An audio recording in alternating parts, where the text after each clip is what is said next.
This is Daily Armenia, CivilNet's daily news digest. Here's what's making headlines in Armenia today. Armenia remains the freest country for the press in the South Caucasus and one of the best in the entire former Soviet Union. The Paris-based non-profit Reporters Without Borders said in the latest edition of its yearly World Press Freedom Index, published today. Armenia ranked 34th of the 180 countries surveyed, with a score of 73.96 out of 100. That puts Armenia in what RSF calls a satisfactory situation with regard to media freedom. Like last year, the report mentioned CivilNet as one of the independent news sites that are, quote, thriving and fulfilling an independent watchdog role that is essential in a democracy. However, it noted that most media affiliated with major political and commercial interests continue to face pressure concerning their editorial policy. The report stated that journalists are often subjected to pressure, insults and violence, both by ruling party officials and opposition politicians, as well as their supporters, and that such violence generally goes unpunished. Also criticized was the legal framework that regulates the sector, as it does not sufficiently protect freedom of the press, nor follow European standards. Armenia's neighbors all remained stagnant or decreased further this year.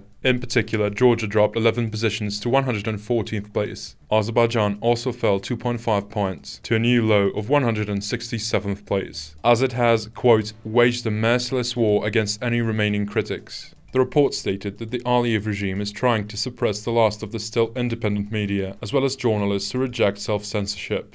It also said that since the September 2023 offensive that ethnically cleansed Nagorno-Karabakh of its Armenian population, the crackdown has intensified and numerous journalists have been held behind bars. As for the rest of the region, Russia dropped below Azerbaijan to 171st place, with Iran even lower at 176th, while Turkey is little changed at 159th. Armenia's score makes it the highest ranking former Soviet country outside the Baltic states. What's more, Armenia is ahead of the United States for a second year in a row, which fell to 57th, as well as multiple EU countries, including Italy, Slovakia and Hungary. The total score is evaluated based on political, economic and socio-cultural context, as well as legal framework and safety. Armenia's worst by far continues to be the economic context. That is due to a lack of ownership, transparency of media outlets, and editorial independence.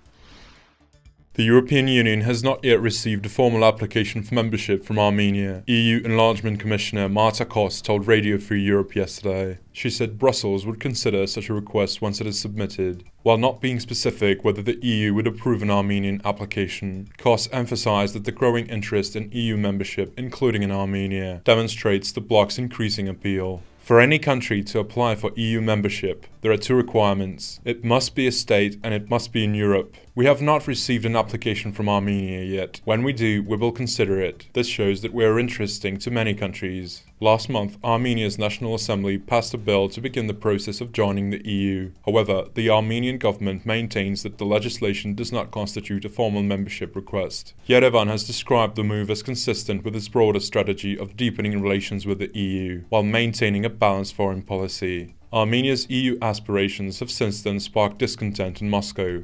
Several senior Russian diplomats have argued that Armenia would have to leave the Moscow-led Eurasian Economic Union before pursuing EU membership, warning of alleged price shocks across key economic sectors. Kremlin spokesman Dmitry Peskov, however, acknowledged that Armenia's movement toward the EU is its sovereign right. In this week's episode of Insights, host Eric Hakopian speaks about the Vatican's recent hosting of a propaganda event orchestrated by the Azerbaijani regime, part of a broader effort by Baku to erase Armenian heritage in the region. The episode concludes with a breakdown of the Trump administration's refusal to use the word genocide in the April 24th commemoration statement. To watch the full show, follow the link below. And finally, the CivilNet number of the day is 40,490. That's how many jobs were added in Armenia over the past year, according to Economy Minister Gevorg Papayan. In a Facebook post marking International Labour Day yesterday, Papayan said that the total number of registered jobs has now reached 782,000. And as always, please follow CivilNet for the latest news and independent reporting from our contributors on the ground here in Armenia.